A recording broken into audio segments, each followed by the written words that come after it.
Good morning students. इस video के अंतर्गत हम लोग गणना एवं मात्रा सूचक शब्दों के विषय में अध्ययन करेंगे। संज्ञाएं दो तरह की होती, एक जिसकी गणना की जा सके, जिनको गिना जा सके, और दूसरा जिनको गिना ना जा सके, यानी जिनकी मात्रा होती है। यानी एक संख्या वाली, दूसरी मात्रा वाली संज्ञा। जितने भी कॉमन नाउन होते हैं, बॉय, गर्ल इत्यादि इत्यादि, वे काउंटेबल नाउन होते हैं। बॉय, गर्ल, चेयर, हाउस इत्यादि।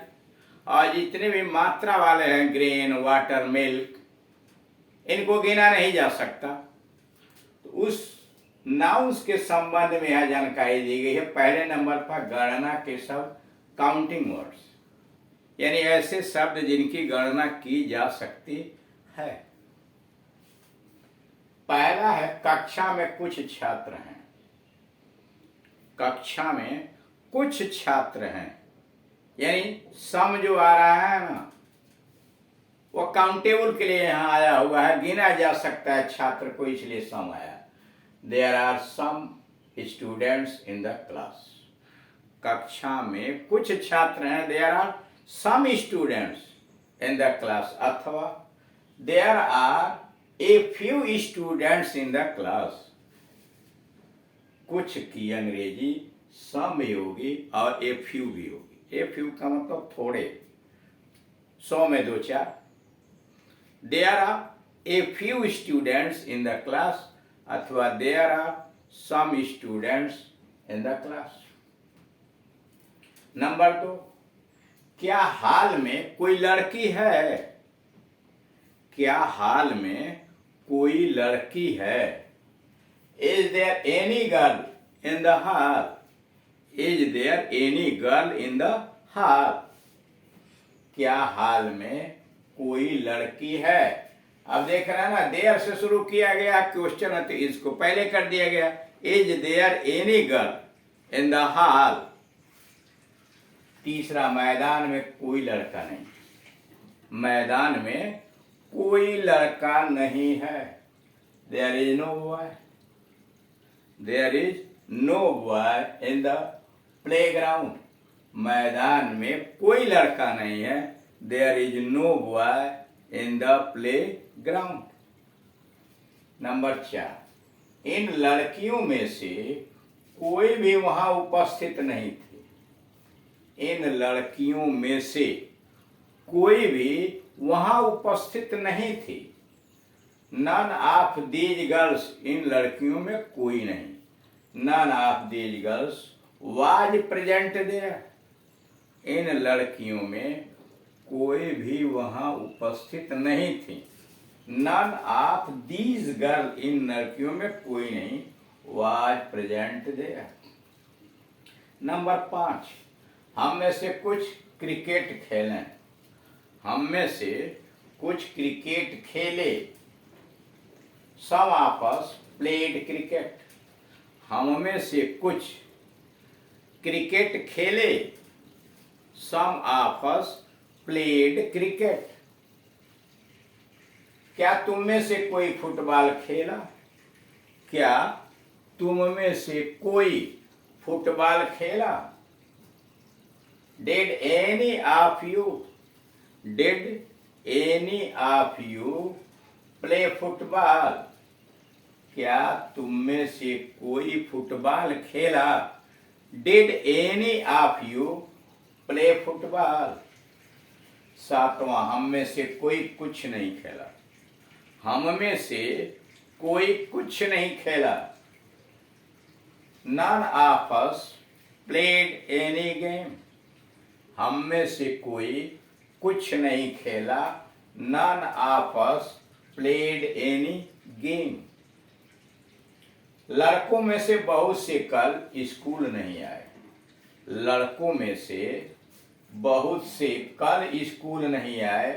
Many of the boys, लड़कों में से बहुत से स्कूल नहीं आए। Many of the boys hadn't come to school study, लड़कों में से बहुत से कल स्कूल नहीं आए। Many of the boys hadn't come to school study. मेरे पास बहुत सी पुस्तकें नहीं हैं। मेरे पास बहुत सी पुस्तकें नहीं है। I don't have many books.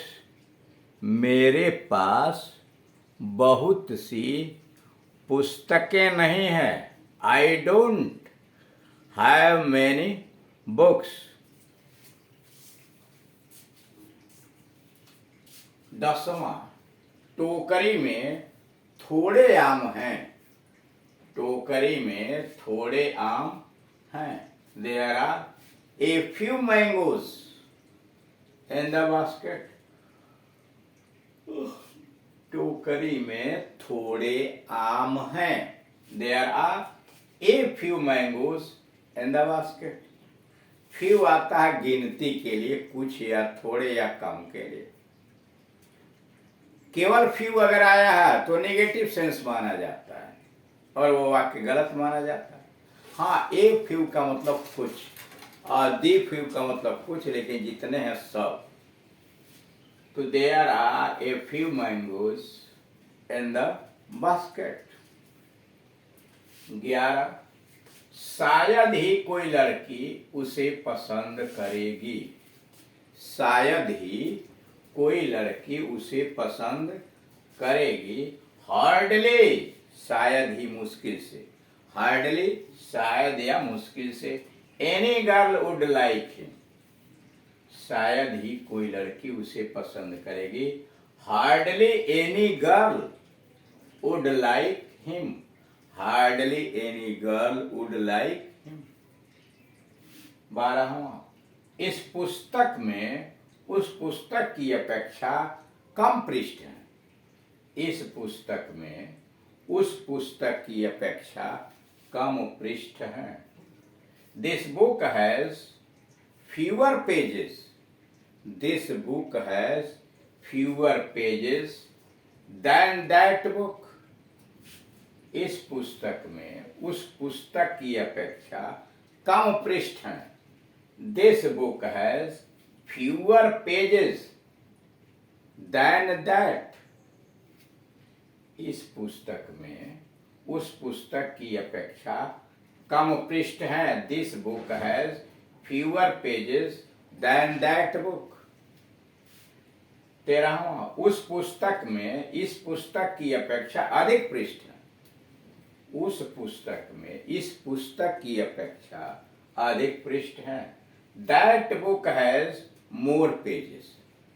That book has more pages than this book. उस पुस्तक में इस पुस्तक की अपेक्षा अधिक पृष्ठ हैं। That book has more pages than this book. उसके हाथों कई लोगों ने कष्ट उठाया है। उसके हाथों कई लोगों ने कष्ट उठाया है।